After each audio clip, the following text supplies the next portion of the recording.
No sé si se ve bien. Perfecto. Ok. Bueno, algo que quiero agradecerles a todos la oportunidad que me dan de compartir y hacer una breve introducción. Y algo que me llamó la atención, Enrique, que hablaste del analfabetismo, pero el analfabetismo está también relacionado con el analfabetismo de las emociones, de ver por el otro lo que tú mencionabas, de qué llenas tu cabeza es algo importante. Y cuando escribimos este capítulo, Enrique, te acordarás, Dani, pues que realmente todavía no se veía venir esta situación en la cuestión laboral. Eh, Hablamos sobre este factor de la normatividad en riesgos psicosociales en las empresas. Si ustedes ven ahí una empresa que es como una imagen, no es como una imagen, es la industria, porque realmente durante mucho tiempo las organizaciones, las empresas, vieron más por lo material, por la estructura, que por el factor humano. Por eso, dentro del desarrollo de este proceso de ver cuáles eran los factores de riesgo psicosociales que le llamó la atención, se tuvo que originar o se tuvo que generar una norma que se originó por la presión inclusive internacional de la Organización Internacional del Trabajo, obviamente por las organizaciones como la ONU, que vieron que había muchos problemas, sobre todo con los trabajadores. Pero, ¿qué es lo que trata la norma? Y la norma está enfocada específicamente a los factores de riesgo y dan una descripción que puede haber varias, pero esta es la que está tipificada en la norma oficial mexicana y en la cual voy a partir de ahí para seguir hablando sobre este tema que tiene una variación sobre el comportamiento que actualmente tenemos. Y dice que son los trastornos que están afectando nuestro ser en ansiedad. Dice que no son orgánicas del ciclo del sueño y la vigilia y las funciones del puesto de trabajo y del tipo de jornada laboral y la exposición que tenemos a los acontecimientos severos o actos de estrés graves y de adaptación derivado de las actividades laborales. Como sabemos, en México, como en muchos países de América, tenemos un gran conflicto con la situación de la distribución del trabajo, los horarios del trabajo, las condiciones del trabajo. Enrique, mencionaste el liderazgo, el tipo de liderazgo que prevalece en las organizaciones, la misma cultura organizacional. Cuando se presenta este tsunami de la pandemia, obviamente nos hace pensar de manera diferente.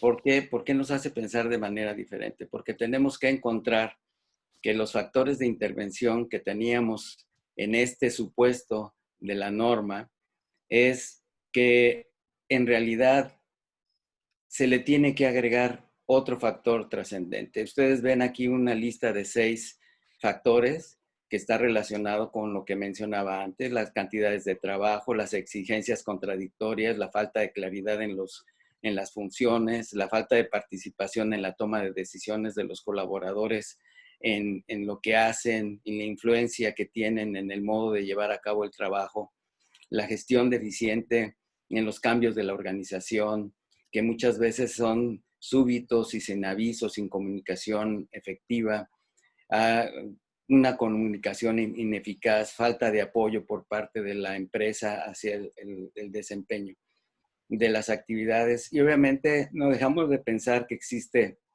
el acoso psicológico y por qué no también hablar del acoso sexual y la violencia ejercida. Todos estos factores tenemos que agregarle actualmente algo que es verdaderamente relevante y que todos ustedes y nosotros estamos viviendo. A todos estos factores que ya estaban estresando el ambiente laboral y que estaban trastocando la salud, por decirlo de una manera, de los colaboradores, se presenta hoy día que tenemos en las organizaciones en donde pasamos más horas que en la casa, como lo mencionabas, el cumplimiento de las medidas sanitarias y de seguridad.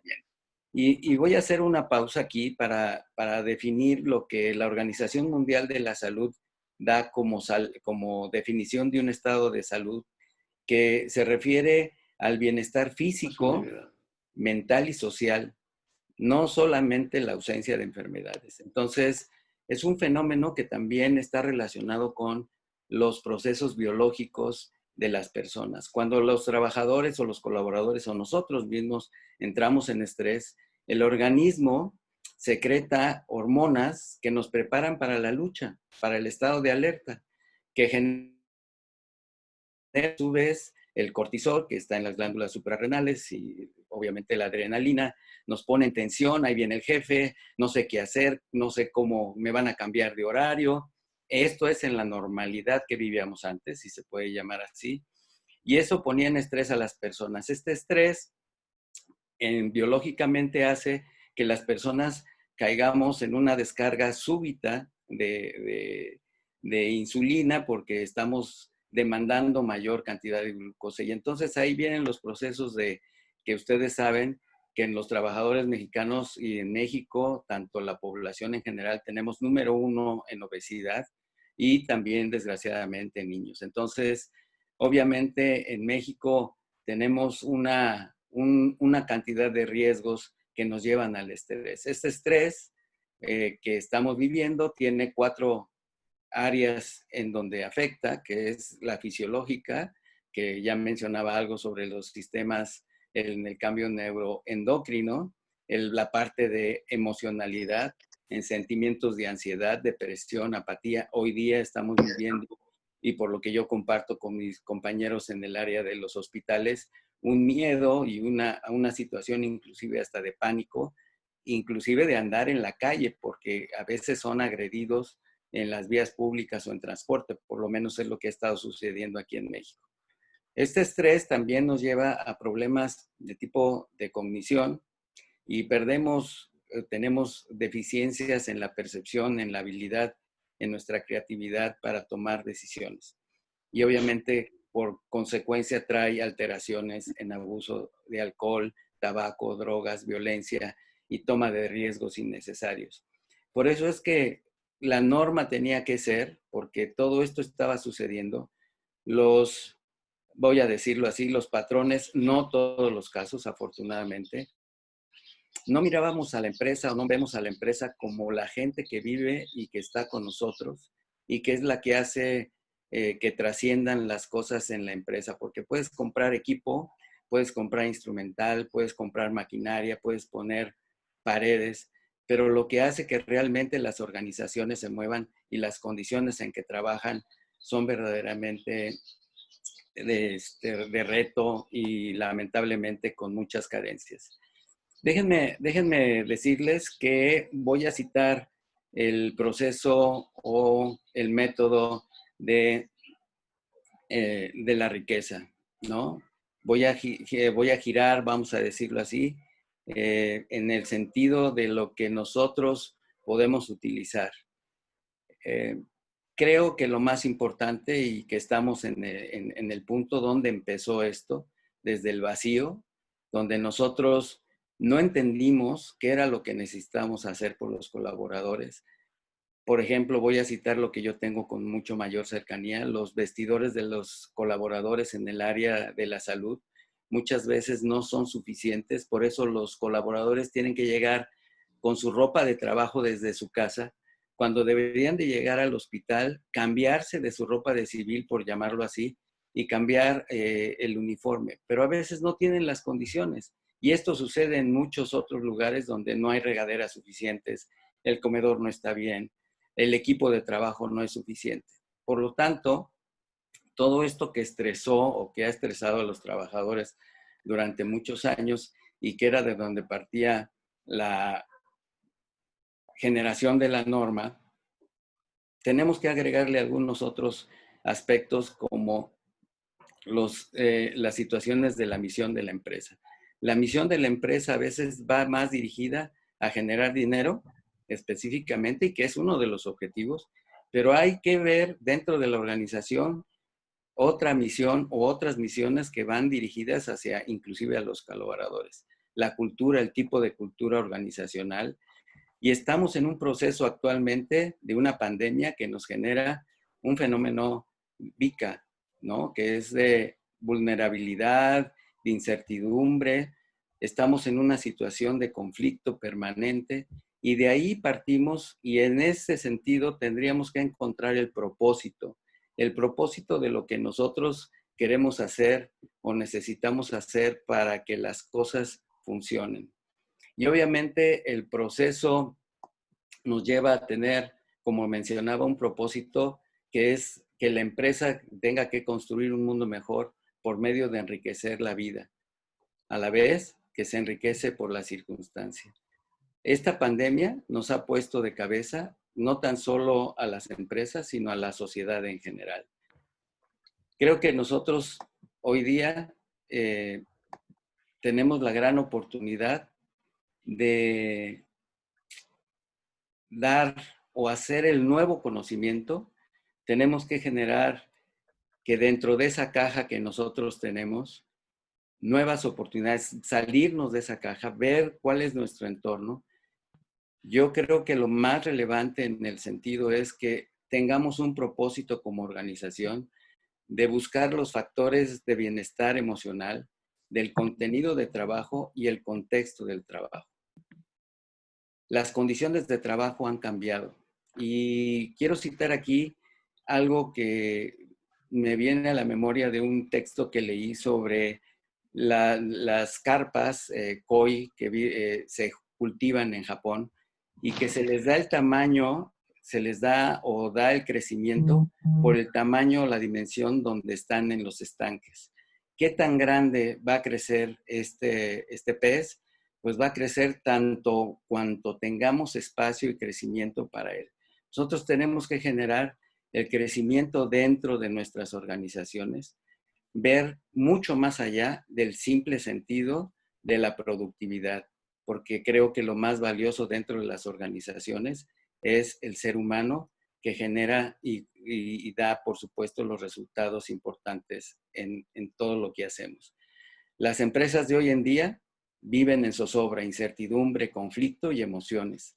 Los negocios sobreviven si están en pie de guerra, no si están en paz.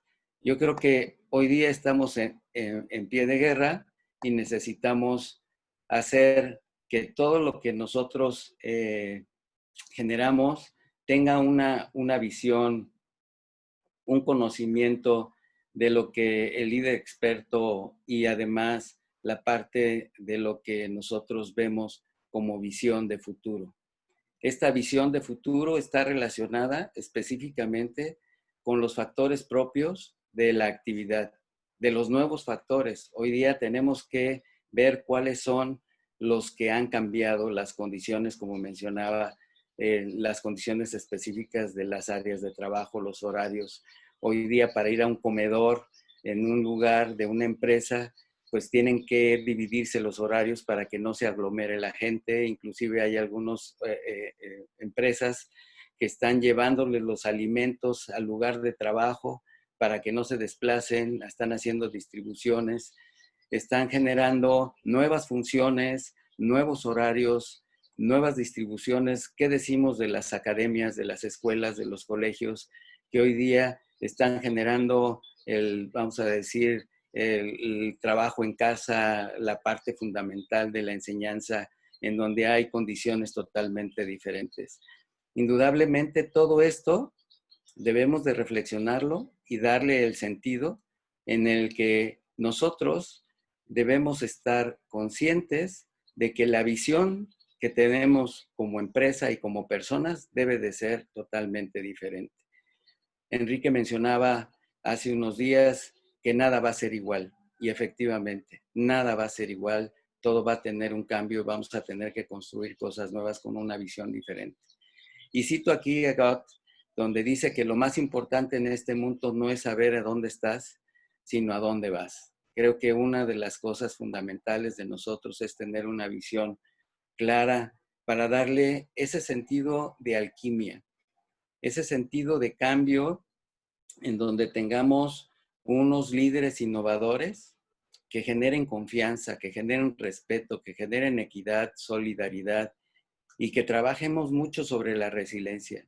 Estos conceptos son enunciativos, pero no limitativos. Creo que tenemos todo un espacio para hacer diferencia con todos los demás líderes cuando nosotros nos comprometemos con la creatividad y con la innovación, con la capacidad que tenemos nosotros para generar diferencia. Algo sobre lo que creo que podemos hacer y de hacer una parte alquímica es el de transmutar realmente, no tan solo transformar, sino transmutar la parte de cómo vemos la capacitación de los colaboradores, porque desde que yo empecé a trabajar, toda la capacitación era hacia los niveles técnicos, hacia las habilidades competitivas, pero muy pocas veces se desarrollaba hacia el ser humano, hacia el Ah, liderazgo, hacia el manejo de... Tommy, Mande, capitán. dígame. Ah, eh, este, me gustaría como leer los comentarios, si te parece. No, Sí, no te por interesa. favor, O le damos tiempo más adelante. como guste. Nada más, ¿me dejas terminar esta parte? Sí, ahorita tú más bien dale entrada a los comentarios que los vas Ok, entrando. es que no Aquí los listo. veo, perdón, es que no los veo. Si me ayudan, Dani, No, ¿me ayudas? No, Dani te los va a leer. Ok, ok. Nada más decía, bueno, te cito a ti, Enrique, en la nueva alquimia es convertir lo genérico, productos o servicios con escaso valor, en algo apreciado por el cliente. Y yo ahora menciono el cliente interno, que esa es la parte donde estamos trabajando, una vez que agregamos inteligencia, conocimiento, innovación y talento. Sí, Dani, perdón, te escucho. sí, gracias, Tomás. Mira, uno que me impactó mucho en lo personal y también a Vanessa es la parte del analfabetismo de las emociones. Sí, ese concepto en particular también yo lo voy a incorporar. Natalia Camacho nos comenta, las cifras de México en horas trabajadas son un factor alto de riesgo. En el capítulo Tomás lo menciona. Esta norma pretende mejorar la productividad con el cuidado del personal. Esto lo comparte Leti Recinos. Las personas son las que hacen que las cosas pasen. Por eso ver ese tema de la salud emocional hace parte del cuidado por el recurso más valioso. Fabiola comenta, la ceguera humana dentro de las organizaciones es el caos que da pie a la creación de la norma. Después Leti recién nos comenta, vigilar los principales riesgos psicosociales de las empresas. Después, dice Eduardo Núñez, debemos tener un propósito de bienestar emocional. Denise comparte también un comentario. Ella dice que las condiciones de trabajo están cambiando. Si de por sí ya estaban cambiando antes de toda esta pandemia, ahora se están acelerando de una manera impresionante, sobre todo en las empresas que tienen plantas industriales, por ejemplo. Hay uno que yo compartí, que dice que la mayor parte de las misiones de las empresas están enfocadas a generar dinero, pero no están enfocadas a generar riqueza. Así es. La misión de la empresa tendría que ir dirigida a generar riqueza para todos los sistemas de los que forma parte. Ese también lo compartí. Elena dice, la pandemia nos está ayudando a distribuir mejor el tiempo, a mejorar los horarios de las escuelas, del trabajo. Maibé dice, en este caos, ¿hacia dónde vamos? Necesitamos un porqué claro y una disposición a transformarnos. Se necesita un cambio de visión a quienes dirigen. Es necesario un enfoque a la persona y al resultado. Elena dice, el ser humano se ha esforzado en adaptar el medio ambiente a sus necesidades y se ha olvidado de adaptarse él al medio ambiente y aprender a fluir. Por último, Héctor comparte, lo importante no es saber dónde estamos, sino saber a dónde vamos. Tener propósito es el factor más importante de éxito. Si no sé a dónde voy, ¿qué sentido tiene lo que hay que hacer? Ok. Juan Carlos dice, se necesita buscar desarrollar la humanidad, no solo las habilidades técnicas. Aquí Tony también comparte.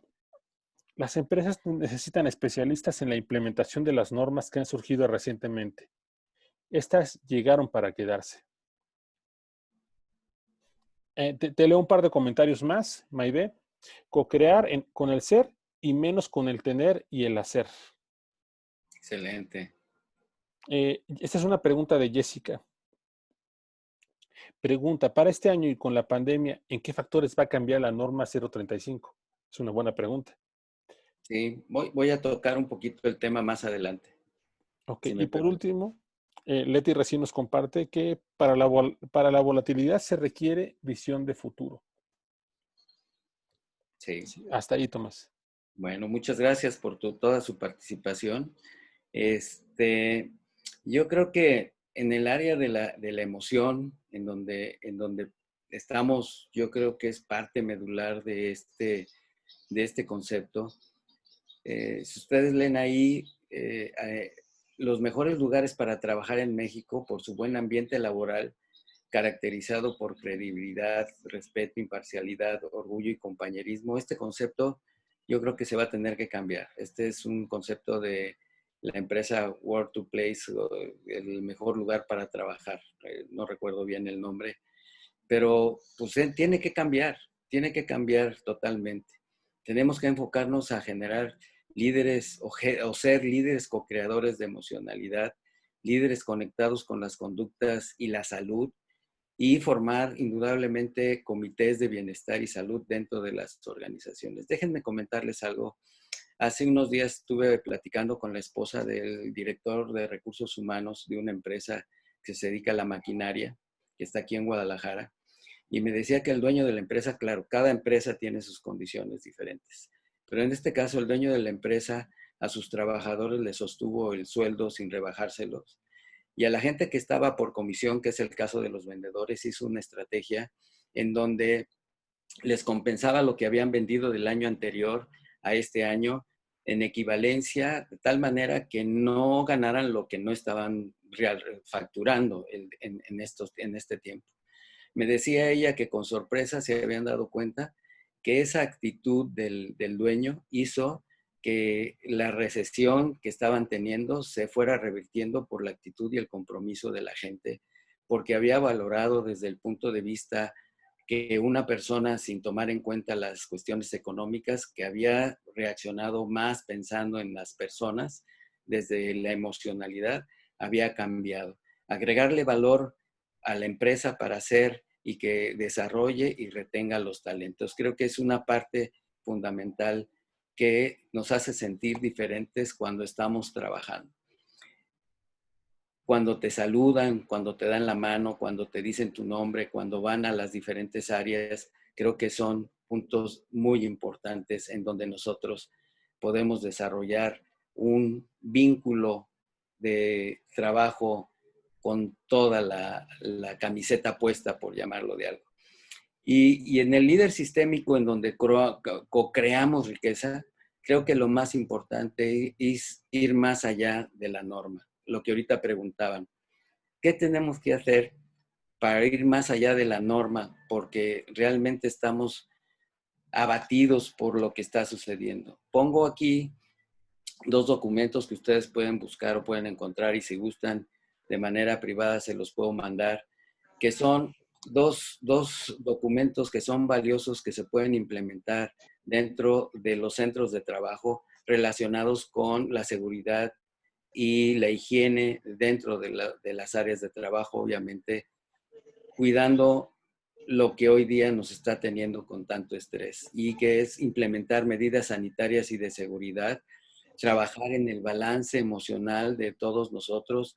En el Hospital ABC de la Ciudad de México, para los trabajadores del hospital, paramédicos, enfermeras, camilleros, personal administrativo, tienen un centro de atención, no digamos psicológica, pero sí en el sentido de emocionalidad, donde recursos humanos les da pláticas, los escucha, tienen una situación de manejo. Ellos han atendido en el hospital que está en observatorio más de 1,000 pacientes de COVID. Obviamente, pues imaginarán ustedes el estrés donde están, porque todo esto se lo llevan también a su casa y que están verdaderamente aislados durante 8 horas. Ahorita ustedes vieron una fotografía de una enfermera que le pedí permiso para ponerla, se llama Lupita. Ella está en un hospital aquí en Guadalajara y me cuenta que entra al área de COVID, que así le llaman, Covilandia, hasta Homos Creativos, para generar 8 horas de trabajo. No pueden ir al servicio sanitario, no se pueden quitar el equipo, se tienen que estar cuidando para no contaminarse ellos. Entonces, creo que parte de la organización y de lo que nos dicen las normas va más allá de nosotros. Tenemos que aportar para crear condiciones en donde las personas sientan que su trabajo pueden combatir esa adversidad en un ambiente que los nutra y que llene de sentido de pertenencia. Tenemos que ser líderes que co-crean riqueza. Creo que una parte fundamental es cómo nos comportamos dentro de los sistemas.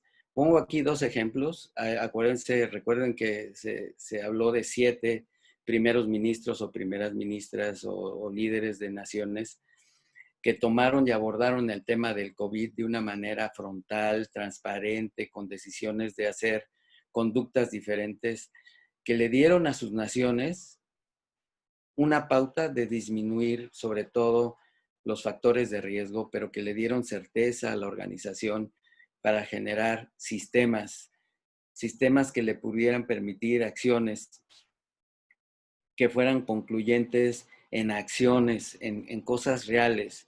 Y creo que parte de esta relevancia es concientizar a los empresarios, concientizar a los trabajadores, porque estamos hablando de los patrones, de los empresarios, pero creo que parte fundamental es que también el trabajador a través del tiempo debe de entender que es parte fundamental de la creación de riqueza, de mantener las fuentes de trabajo, de cuidar todas las organizaciones como parte de su vida diaria, donde pasan más tiempo que con sus familias. Quiero decirles que esto tiene que ser en el sentido corporativo, de incorporar inclusive, donde hagamos protocolos de bienestar, reconocimiento a los trabajadores, y porque hay un tema relevante que no se ha tratado y que no se ha mencionado, es incorporar a los académicos.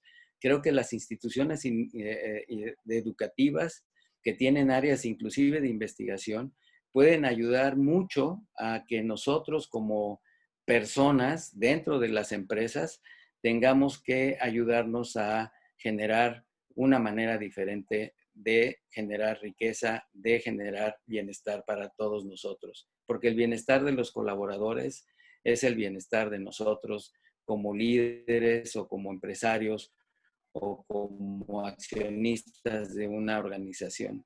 Y finalmente, como nación, nos tiene que marcar la diferencia. Y necesitamos impulsar las decisiones dentro de los empresarios para que ellos tengan la relevancia de los factores psicosociales y implementar acciones eficientes y efectivas como lo hicieron estas 2 líderes en cada una en sus naciones y que dieron pauta a que ser reconocidas como tal.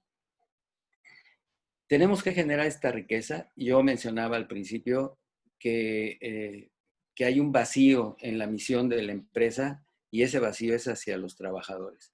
Yo he trabajado, creo que llevo cerca de 40 años, trabajé en el Seguro Social, he trabajado para hospitales públicos, para hospitales privados, en cuestiones empresariales, asesorías de algunos tipos de generar riqueza, de salud y demás. Y muy pocas veces, más bien creo que ninguna vez en mi experiencia he encontrado que la organización tenga una misión enfocada a los trabajadores, al cliente interno. Casi siempre es para colgarla en un cuadro a la entrada, para certificaciones, para lograr beneficios, pero hoy día tenemos que girar, tenemos que verlo de manera diferente. Tenemos que implementar dentro de las organizaciones programas de líderes coach, enfocado principalmente, es mi punto de vista, es creo donde está la cadena más débil, por decir, o el eslabón más débil de la cadena, es en los mandos medios. Y los mandos medios a veces es el director general, porque el consejo de administración pues, es el que rige o dicta las normas. Viene siendo el director general de la empresa a veces un mando medio de alto nivel, pero finalmente tiene que ser subordinado a ciertos principios. Esta frase me encantó y ustedes ven ahí a Michelle Obama y dice ella, el éxito no se mide en la cantidad de dinero que ganas, se mide por la diferencia que marcas en la vida de los demás. No sé si recuerden que ella cuando llega a la Casa Blanca, si no han visto ese documental que está en Netflix, véanlo por favor. Llega y les dice a los colaboradores, primero se tienen que quitar el smoking, ¿no? Ya aquí nadie va a andar de traje, vamos a ser normales, por llamarlo así, según su visión. Y a mis hijas no les hacen su cama. ellas tienen que hacer su cama. Son pequeños detalles que les cito, donde dicen, mis hijas van a salir de aquí, van a volver a una realidad y yo no creo que vaya yo a tener mucamas o vaya a tener gente que esté al servicio. Y de verdad, detrás de una gran mujer a veces hay un gran hombre. Entonces creo que este es uno de los principios en ver la emocionalidad, ver cómo las empresas tienen que volver, nos tenemos que hacer o tenemos que generarlo más sensibilidad. Y voy a terminar prácticamente con la plática con vamos a decir, estos principios que buscamos, ahorita decía, de tener líderes coach, y que lo modifiqué del libro de Espiral de la Riqueza de Enrique. Y lo voy a citar. Es líderes coach que transformen la estabilidad en pensamiento disruptivo, la racionalidad en emocionalidad, feminizando, el enriquecimiento en co-creación de riqueza, el cambio en transformación, la competencia en colaboración, la descomposición en integración, la desconfianza en confianza, la descortesía en respeto, la intolerancia en inclusión, el racismo en equidad, el autoritarismo en comprensión, la información en comunicación asertiva intergeneracional, lo genérico en valor agregado y el status quo en desafío. Esto me lo tomé del libro de Enrique y cuando yo lo leía me acordé de este hombre que transformó parte de su vida, la pasó 26 años, cuando salió, transformó Sudáfrica en una nación progresiva, sin rencor. Creo que muchos de los principios, seguramente él leyó el libro de Enrique, de Espiral de la Riqueza, y fue uno de los hombres que transformó y ha sido reconocido como líder mundial dentro de las transformaciones. Yo diría que transmutó a su país a un nivel superior, a un nivel en donde hoy día se encuentra. Y termino con esto. Quiero compartirles cuál es mi misión. Enrique me presenta como el capitán, pero quiero transmitirles a ustedes desde mi parte emocional qué es lo que tengo como propósito de vida, es ayudar a los demás a conseguir lo que ellos quieren y necesitan, contribuyendo a los demás, se encuentra la libertad. Y voy a utilizar una frase que se ha dicho y la modifico de Carl Jung. Prefiero ser un líder coach antes de ser un líder bueno. Yo con esto termino. No sé si haya más comentarios, alguna reflexión que me quieran hacer. Y obviamente pues estoy a sus órdenes y agradezco mucho el favor de su atención. Muy padre. Te desactivo el otro. Perdón, fui yo, Dani. Aquí estamos, ¿verdad? Deja de compartir, Tommy. Voy. Bueno, pues muy emocionante tu charla, muy constructiva, con mucho contenido, con muchas distinciones, ¿no? O sea, como que se nota tu paso por la IAC, tu lectura, ¿no? Como que estás encontrando un nicho muy, muy, muy interesante, yo creo que muy rentable. El otro día Tony me decía que no tenía a quién contratar, pues le está costando trabajo encontrar profesionales que le hagan una propuesta concreta y aplicable, ¿no? Sin tanto rollo, muy empresarial. Entonces, pues eso le va a pasar a muchas empresas.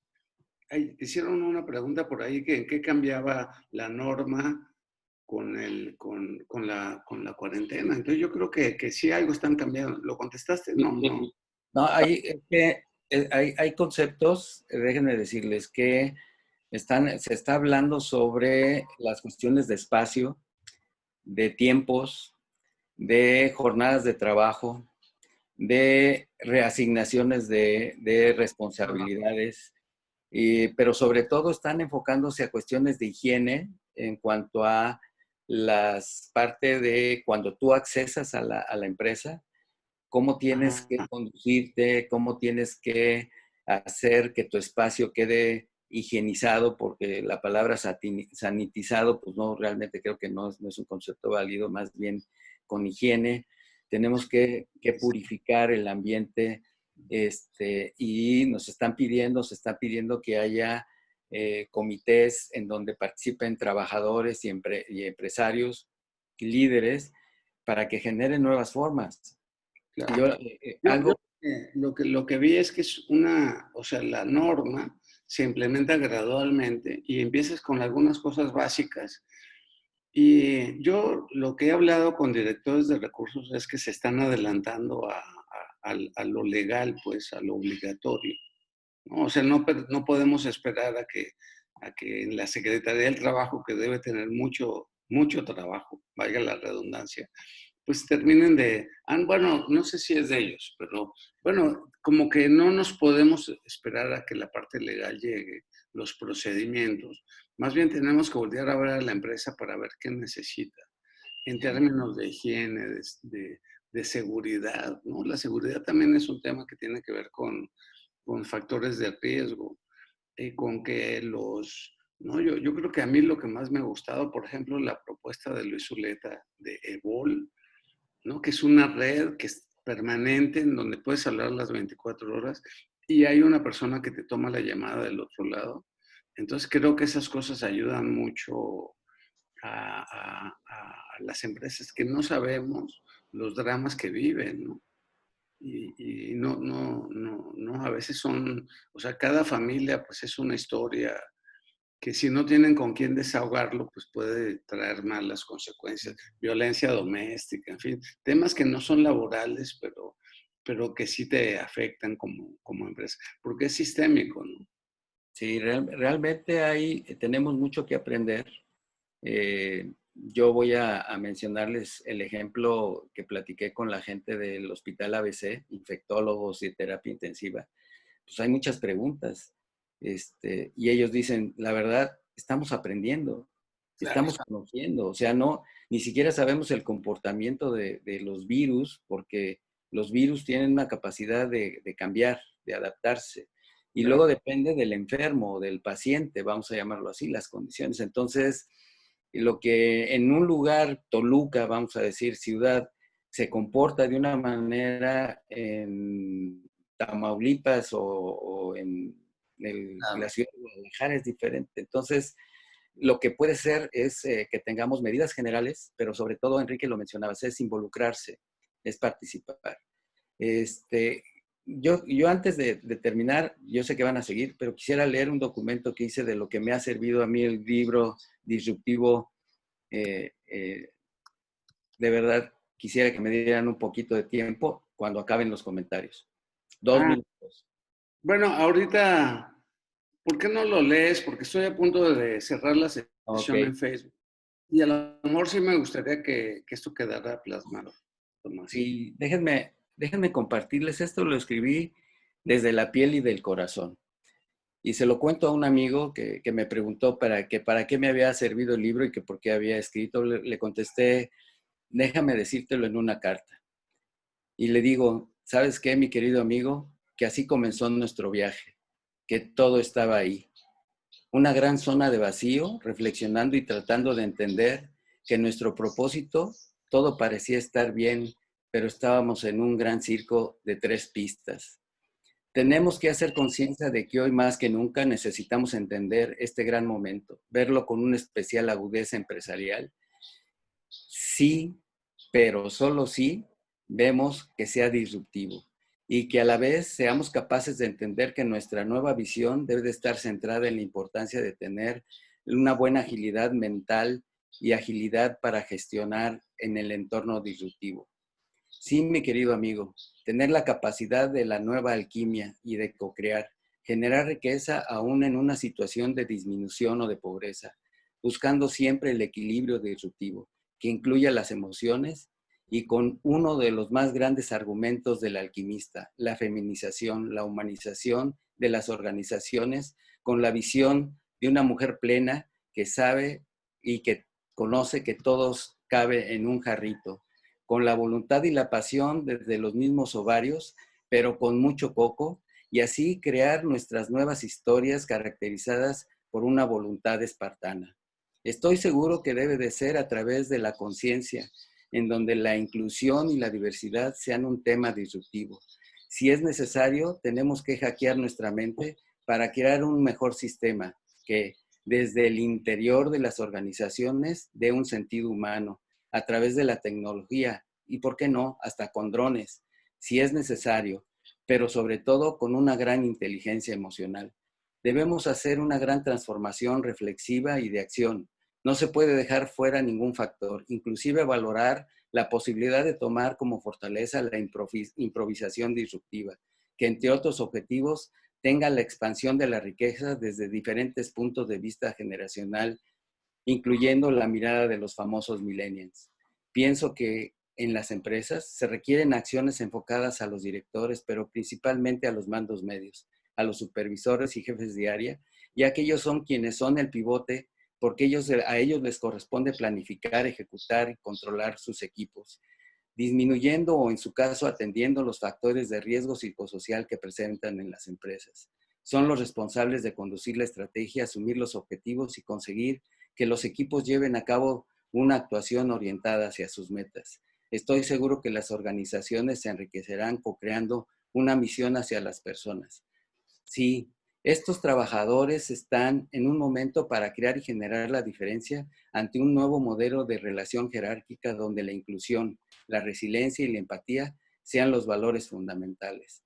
Coeducarnos y generar desarrollo del talento disruptivo donde los empresarios coadyuven a la nueva visión a través de branding disruptivo que los pueda diferenciar como líderes. Sin duda, otra alternativa de solución es tener un mapa para la reconfiguración disruptiva de las organizaciones, donde se ponga en el centro a las personas y que sean vistas como los verdaderos clientes internos y donde se pueda ejercer un modelo de venta centrado en ellos. Finalmente, sería bueno acabar de entender que el capital más importante de una empresa es el capital humano. Hoy día estamos bailando con la oscuridad y debemos estar en un aprendizaje constante y permanente, como cuando estamos tratando de formar una nueva familia y llegan los cambios.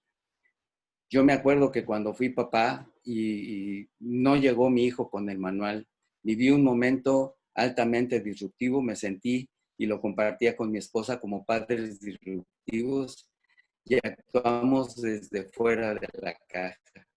Realmente fue un proceso de autocoaching enfocado al desarrollo reflexivo, de un liderazgo disruptivo consciente para la igualdad y la equidad necesario para mantener a la familia en equilibrio. Y por último, mi querido amigo, sé que en este momento nuestra fortaleza está en aplicar un liderazgo consciente y disruptivo, enfocado en la transformación que vaya inclusive más allá de la forma, que esté basado en los arquetipos de liderazgo de la espiral de la riqueza, de acuerdo a la demanda de las circunstancias de estos momentos que estamos viviendo. Gracias. Padre, excelente, excelente, Tommy.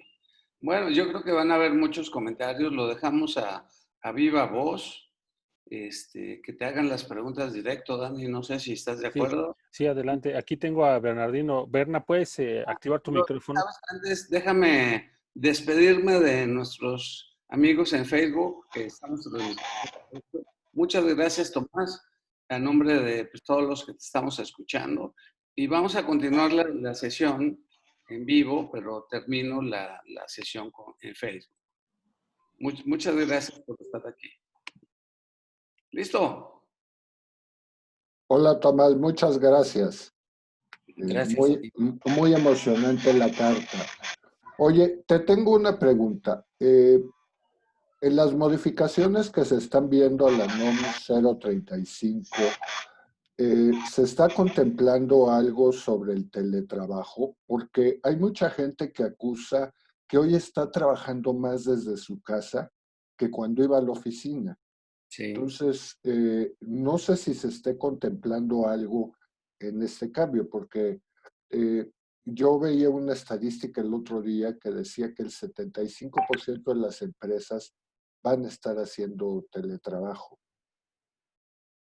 Sí, mira, yo creo que es muy pronto, apenas tenemos 4 meses prácticamente en donde entró, vamos a decirlo, no quiero citar el pico del efecto COVID en México, pero lo que sí ha generado es una serie de problemas. Te voy a citar lo que tengo cerca, es el teletrabajo o el trabajo en casa para las mamás, amigas o amigos, sobre todo las amigas, que aparte tenían que hacer su trabajo, tenían que hacer trabajo de escuela. Tenían 2 o 3 hijos que tenían que estar sesionando dentro de su casa para tomar las clases. Desde cuántas computadoras puede tener una persona para atender estas necesidades. Entonces, creo que sí se complica. No hay todavía, se ha empezado a platicar sobre los cambios en los modelos.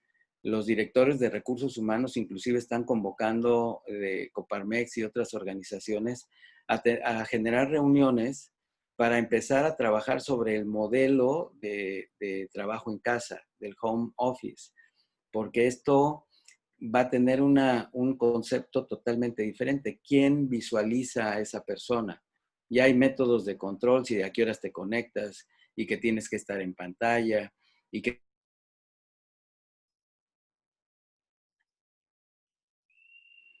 ¿Se congeló, Dani? Sí, se congeló. Se congeló. Ya estás, Tomás. Ok. Ahí te No sé, escuchamos. ¿quieres me congelé? Sí, parece que tu red no está muy eficiente. ¿Se está congelando mucho? No, ahorita ya está mejor. Ok. Entonces, ay, ¿sí me ven? Sí, Sí, perfecto. te vemos y te escuchamos. Es que perdí ahorita precisamente. Entonces, yo creo que apenas se está investigando qué es lo que se va a hacer. Hay mucho por aprender. Estamos en desconocimiento totalmente de eso. Ok. Gracias, Tomás. Yo tengo una pregunta, ¿puedo, Dani? Adelante, Natalia, bienvenida. Hola, Tomás, muchas gracias por la carta, muchas gracias por escribir el capítulo, ya te había dado feedback por interno. Tengo una pregunta que quizá me ayude también a entender un poco de la cultura mexicana. Lo mencionas en el capítulo más que hoy en la charla, y es la cantidad de horas que trabajan los mexicanos, que están muy por arriba del promedio. No necesariamente esas cifras acompañan la productividad, por tanto, pues es, digamos, más propenso que sufran de estrés. Y no sé tu mirada o lo que has estudiado en las organizaciones, si tiene que ver con algo cultural, ¿no? Como de tener la creencia que se es más valioso por estar más horas o algo así. Y que creo yo que o sea, que no hay norma que ayude o sea, que la norma es como superficial para entender esta profundidad de lo que tiene una creencia. ¿Cómo lo ves tú? Mira, efectivamente no lo mencioné en la plática, pero puedo decirles que el trabajador mexicano hace 2.500 horas, a diferencia de en promedio de los demás del mundo de 1.700. Yo creo que es un problema cultural, empresarial y de trabajador, ¿no? Es multifactorial. Muchas veces el estar presente no es que estés siendo productivo, no es que seas eficiente. Otras veces es que no está bien definido los procesos o los procedimientos dentro de la atención del trabajo que tú vas a hacer. Otras veces es desperdiciar el tiempo o te quedas más tiempo para justificar una percepción salarial. Entonces, yo creo que es multifactorial.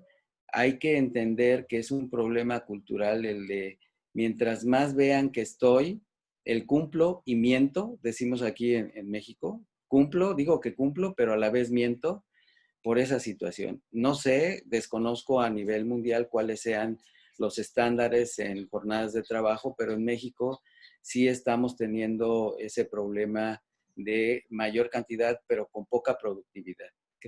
Creo que ahí es un tema cultural y de empresarios y de trabajadores. Muy bien, gracias. Muchas gracias. Sí. Tengo una pregunta más. Héctor, ¿puedes activar tu micrófono? Claro que sí, gracias. Oye, Tomás, muchísimas gracias y perdón que no ponga la cámara, no me deja el Zoom y tendría que resetear, por eso ven mi foto, porque no puedo poner la cámara. Mira, Tomás, yo desde que empecé con el coaching decía que había 3 grupos a los que a mí me encantaría ser coaches y que el mundo cambiaría, o México al menos. El primero son los maestros, los profesores, y ya lo hemos conversado. El segundo es los líderes religiosos, cualquier religión que se procese, que usaran la metodología de coaching. Y el tercero es justamente doctores, enfermeras, la gente que tiene ese acceso a la gente enferma, porque eso cambiaría el estado de ánimo y ayudaría mucho. ¿Qué opinas? ¿Cuál es tu experiencia en la parte médica que tú has tenido? O sea, que hubiese un tipo de certificación de coaching para enfermeras, doctores y los que tienen acceso a la gente enferma. Pues yo creo que tocas un punto medular. La parte de las organizaciones, en mi experiencia, yo con lo que me he encontrado, voy a hablar de mi experiencia sin que sea ego. Parte de lo que yo he trabajado en todas las organizaciones que he estado es coaching de improvisado, ¿no? Desde mi punto de vista, hoy día ya estoy teniendo mucho más herramientas de un sistema, pero hace falta eso, porque la parte de la percepción de la enfermedad va más allá del simple tratamiento, de dar una receta, de aplicar un medicamento, de generar un bienestar, porque se vale tener una experiencia satisfactoria cuando vas a un hospital. El problema es la masificación y la parte en donde no nos damos cuenta como personas en esa conciencia de que estamos tratando a seres humanos. Creo que tocas un punto medular, las organizaciones, no nada más del médico y la enfermera, es de la parte de la recepción, del consultorio, de la gente que está en el archivo, de la gente que te va a dar el medicamento en la farmacia, de la gente que está en traslado de pacientes, de la gente que está en mantenimiento, en cuidado de las instalaciones, que realmente todos tenemos que trabajar en esto. Yo creo que es una gran área de oportunidad, pero voy a decir algo y que no suene mal, pero pues a veces el médico o los sistemas de salud o los hospitales están como en el sentido estricto rebasados en cuanto a soberbia y ego. Es muy difícil enseñarle a alguien o demostrarle a alguien que puede aprender o que puede conocer cuando cree que todo lo tiene. Muy bien, muchas gracias. Yo creo que lo mismo pasa con líderes religiosos y con maestros, ese ego. Pero bueno, gracias, Tomás. Tomás, tenemos que cortar. Ya son las 9. Tenemos una agenda complicadita. Muchas gracias. Gracias. Yo creo que vamos a publicar tus datos para que las personas que te están oyendo te contacten directamente. Y te agradezco mucho, una charla con mucha autoridad, muy documentada, muy diferente a la que me presentaste a mí hace algunas semanas. Después de la regañada que... No, no es cierto, es broma, no. Coach. Muy diferente al primer borrador que me mandaste del capítulo, muy diferente. Entonces, Sí. eso prueba que el mentoring funciona. Sí, señor. El mentoring, estás aquí y vienes para acá. Gracias. ¿No? Y luego acá. Y realmente este producto final terminado es extraordinario. Y seguramente vas a encontrar mucho campo profesional de aplicación, porque eres médico, porque eres coach y porque eres un chingo. Gracias. Gracias, coach. Entonces, aquí cerramos, inclusive el recording. Ya también, Dani, no sé si me lo puedes parar. Y